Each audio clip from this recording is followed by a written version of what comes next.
Welcome to the Floor and Order Time Chat. Today I've got David Wakefield with me. He is a health and safety innovator and also a current client of mine. We began working together in July 2023, so over a year now. Did you want to tell the people a little bit about what it was that made you come to me?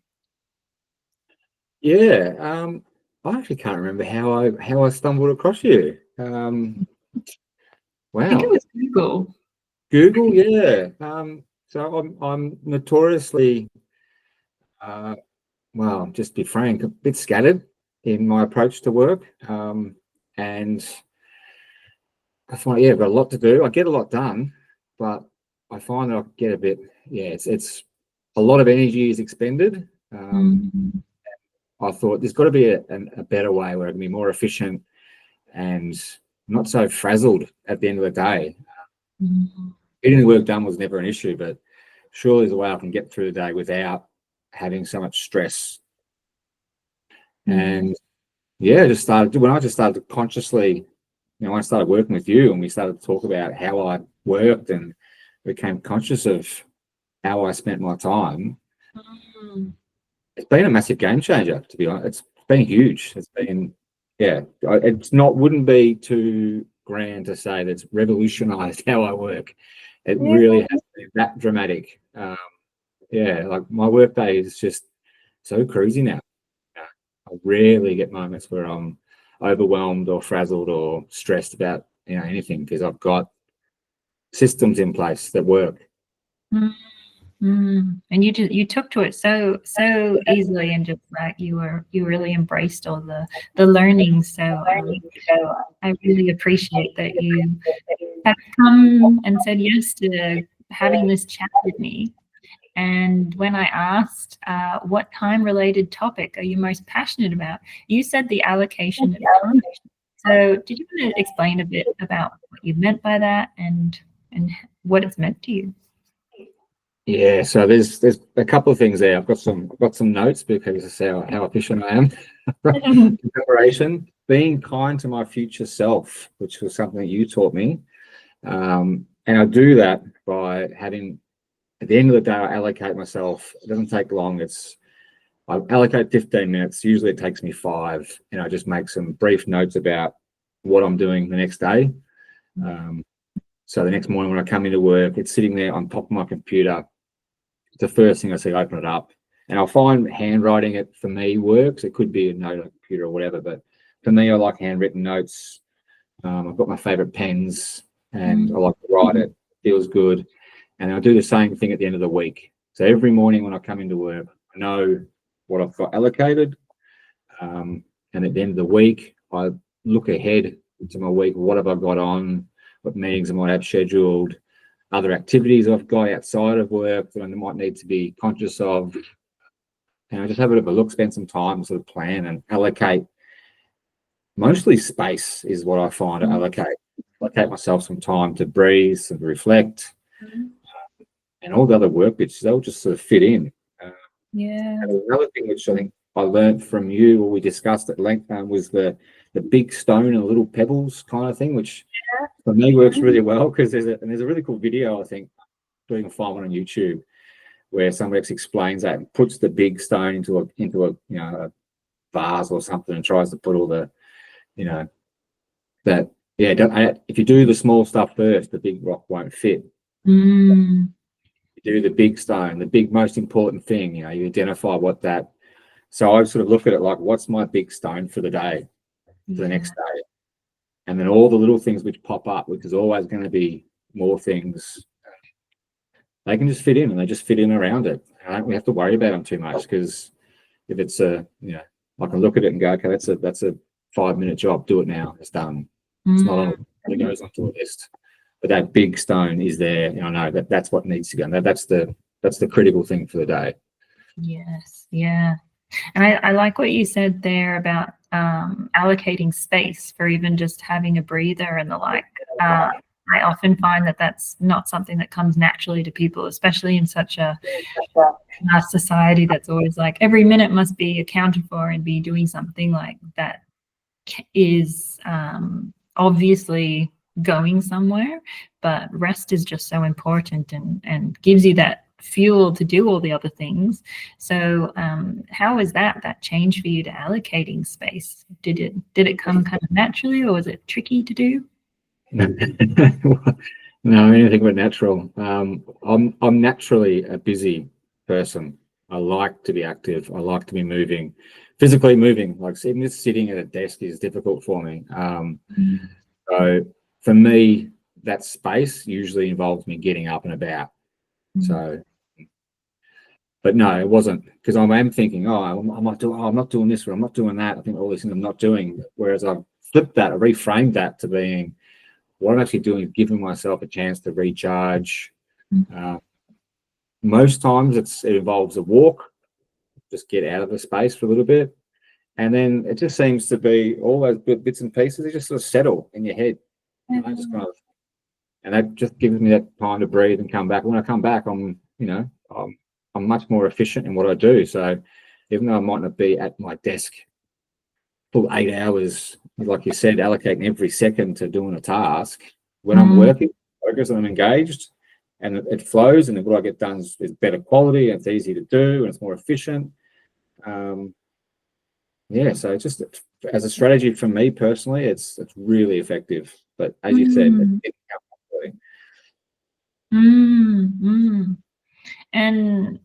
And what strategies have you found like most effective for balancing those structured time blocks with those unexpected interruptions, those things that you just can't plan? Yeah. So there's two things on that about interruptions. So one thing, we spoke about this, about interruptions versus distractions. And I remember saying to you that, I'm getting interrupted all the time, and I'm trying to be focused, and I've even got a hat that I put on when I wanted people to leave me alone. So I'm in my focus time, and I'm always interruptions. And at your suggestion, I actually kept a bit of a diary, a bit of a log of, was it an interruption or was it a distraction? And what I found was the majority of them were me distracting myself, getting distracted by a bright, shiny thing or something else, or my own thoughts. So just having that awareness around that. But also that, again, about allocating my time. If I've got work I need to focus on, I do it at home. Control percent my surroundings. I can close the door, I can turn my phone off, I can turn notifications off, I can allocate. I use the I'm going to say this wrong, what's the Pomodoro method? No, I've said that wrong. Pomodoro. I think that's how it's the Pomodoro method. Yes, that's Italian for tomato, but I think I'm not doing it with the accent right. We'll work on that one. So I allocate that time, and I set up a timer. I've got it on my desktop set up. It runs it. I find 20 minutes works for me. 20 minutes on, 5 minutes off, and I might say, okay, I'm going to allocate 4 sessions. So I know it's 20 minutes on, and I get a 5-minute break, and I can just get up, run around the house, do whatever I've got to do, go pat my dog, come back, and then I've got that block of time set out. So I don't have any other distractions, no notifications. The time's blocked out in my calendar. I just smash through the work. It's just that's when it gets done, because I'm in that headspace that this is focus time. Fantastic. Yeah. And what you were saying there about how you started seeing the working from home as a place that this is where I get this sort of work done versus what I do at the office. I remember that being quite a pivotal kind of discussion for you, because it was like, well, at the office, it's okay to be interrupted because it's not actually an interruption, it's the work. I remember that coming up quite strongly for you. It's my job to be interrupted. I actually welcome, and I've learned to really welcome those interruptions, because it's that interaction that I need. That's a really big part of my role, is I need people coming to me with problems or challenges or frustrations that they're having, so then we can work together and address them. That's, it's a big part of my job. Yeah. And just that playing with the space of working from home is a lot more your energy and just you, and you have so much more control in the office. And so, and then tying that back to your allocation of time, you were actually allocating things to those days of thinking about the task, which was better for those environments, weren't you? Yep. Yeah. Definitely. Yeah. So, thinking about energy and kind of your personal space, what role do you find that energy plays in how you allocate your time? So this is where I like to think that idea that, you know, all best laid plans come unstuck, or the, you know, all great plans work until you get punched in the face. That's my favorite one. Depending on where I'm at, energy wise, and, you know, like all of us, we have days where we're up and about, and other days where we're really struggling. So I think it's that, yeah, I might have my week planned out, and I might have booked in days to be at home, and I might have had a particularly stressful week for whatever reasons, or just being a bit flat. So I can kind of be a bit more future focused. I know, you know, I'm not just looking at the day ahead or the week ahead. I'm now looking, you know, I've got certain tasks or certain groups of things which are sort of planned in recurring. So I know if I miss it this time, it doesn't really matter. I can catch up on that style of work later, which takes a lot of pressure off. It just lets me sort of balance my energy, just flow with it a bit more, rather than fight against it, thing. I have to get everything done on this particular day because I had it booked in. If I don't do it, then I'm stressed. Well, no, it can just roll over to the next time I'm going to catch that. Yeah. You know, of course, some things that pop up which just have to get done, and that's the nature of life. But yeah, having some awareness around a lot of things don't have to get done right now. They can kind of, you know, can roll over. The world's not going to end. Yeah. You're having those times in place so that you are able to catch up if you don't get it, if it just doesn't suit you for that day. And as you say, we've created so much of this work, so it's a lot of it isn't very urgent for the day. Yeah. It can be a big wake up call for many people, I think. Yeah. So another question I have is, what common mistakes do people make when trying to manage their time? So from your point of view, from the non-expert of this, how do you think the allocation of time, with that being your passion, how do you think that was a common mistake of yours to begin with? Like I said at the start, I think I'm just a naturally scattered person. Yeah. When I think about how I would approach things, it would just be like, I'll do this now, and then halfway through it, but oh, that other thing I thought about before, oh, you know, I'll get that done, and then oh, hang on a minute, I'll do this. It was all over the place. It was so inefficient. 10 things on the go. Things weren't getting completed, or if they were getting completed, it'd be last minute. Oh, yeah, hang on, I had that thing I had to get done. So I quickly rushed through it. And again, kind of where I'm the one that gets distracted, and having that awareness, location of time, so I know these are the things that I'm doing at these times. It just relieves a lot of the stress. Yeah, and thinking just about that balance of, like, with personal time and work time, how do you go about with allocating in your personal life? So yeah, I use it as well. So I've got a few hobbies. So I'm quite a avid runner and swimmer, and they take time. So I times to do those.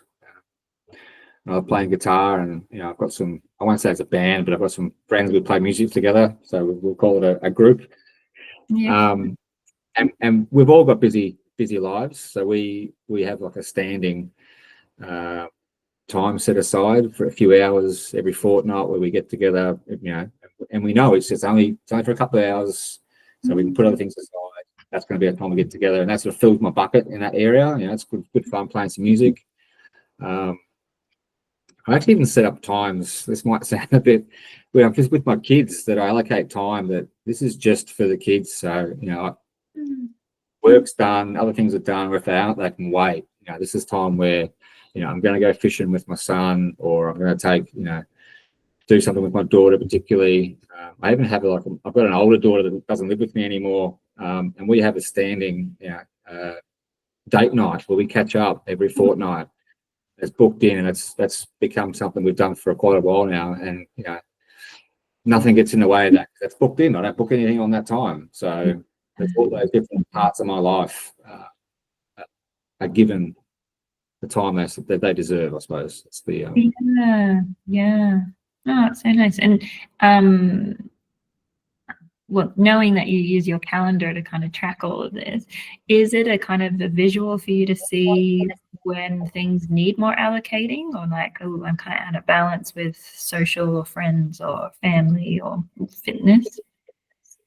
Yeah, and also just doing a bit of a review. What was we did it's a brilliant thing we did when our first meeting. We did a diagram. Okay, it was like a circle. What was that called? Oh, yeah, the holistic organizing life audit. Yes. Now that was for me. That was a bit of an eye opener, because my circle was not balanced at all. If you had to try to spin that as a wheel, it'd be the roughest ride. And so I could see where that was, and work towards going, okay, these are some things I need to work more on. How do I get more conscious of allocating that time? And then I've done that 2 or 3 times since. So over that course of a year, I work out to be every 3 months or so, where I've just come back to that and had a quick, it doesn't take long to do, just a bit of a quick look. Okay, where am I tracking on this? And then have a look at why is that? Why am I not putting more, allocating more time to do that? So things like, making the time to get together with the guys to play music. We didn't have that booked in. We just sort of got together when we could. But now we've got it. It's in all of our calendars. We do it every second Thursday. That's band night. And you were the instigator of that? Yeah. Were they surprised, or were they like, yeah? No, it was it's funny. Like you just make these suggestions and people just go, great idea. Let's do that. It's I don't think it's something people think about consciously. Like this thing about allocating their personal time. It seems like that's what you do for work, but I think it works so well in my work life. And working with you over the last 12 months, so why can't this level up my personal life and my social life and things as well? Because what do we go to work for? We go to work to give us time to do all that cool stuff, and I want to maximize that. Yeah, exactly. Oh, I'm so glad that it works in your personal life as well as your work, which I knew it would, but like that sometimes there's just a lot of resistance to using these tools in every part of our life, which and so they weren't surprised, but was it a change in character that they were like, oh, you're getting organized? Or a little bit. They used to always tease me because my music notes would always be in a big mess, and now they're in a folder. I've got them all sort of ordered. And the joke is now that I'm sort of sitting there, I'm ready to go. I know the set list, and I'm like, oh, yeah. I play bass in that band, so I'm kind of keeping the rhythm. So I kind of laugh, a bit of a chuckle to myself that I'm keeping time with the drummer. So yeah. Oh, very good. I really liked what you just said there about maximizing, well, like all areas of life. And we don't go to work just for the sake of going to work. We go to work to live our lives. So I suppose I do have a question there, but or maybe it's just more of a statement that I really like what you said about maximizing your life, living it fully. Yeah. Is there anything else that comes to mind that you'd like to talk about? Time management, and I think I always thought time management was a sort of scary thing, or a boring thing, or a structured thing. I'm going to be bound by these, have everything allocated, and I've got to do it now, and where's the spontaneity and everything in that? And I've found it actually being the opposite, because I can allocate time. Now, don't get me wrong, I haven't got every minute of my day allocated.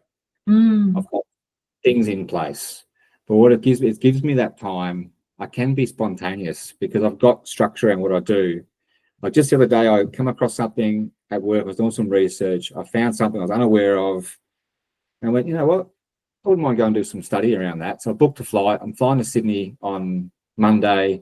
I'm doing a 4-day course. Spend a couple of days in Sydney and be back again next week. Because I have everything structured, I could easily look at my calendar, see that there's space in there. I can make this work. And so yeah, it's a bit of professional development for me, but also why not go to Sydney? And I could have done it in Melbourne, but weather's better in Sydney, and it's always there in the harbour. So I'll just go there and do that instead, and it was great. So it's this So and that's due to being like managing my time better. It gives me that space to be spontaneous, to go off and do something on a whim, because I know I've got space to do it. I know if I miss things, or I can just reshuffle a little bit, and that's no big drama. Yeah, I think that. Sorry, go ahead. I was going to say, it's anything but what's the word I'm looking for? Restrictive. It's not restrictive at all. Yeah. Yeah, I think it's one of those real surprising aspects of it, that kind of the more structure you kind of put around time, the more freedom comes from it, because your brain doesn't have to hold on to so much stuff, and you're not playing catch up all the time. So yeah, definitely a gem from it. Yeah, sure. Yeah. Well, this has been delightful. So thank you so much for being a part of the Flora in Order Time Chat. Where's it all? Thanks for having me. Been great. Thank you.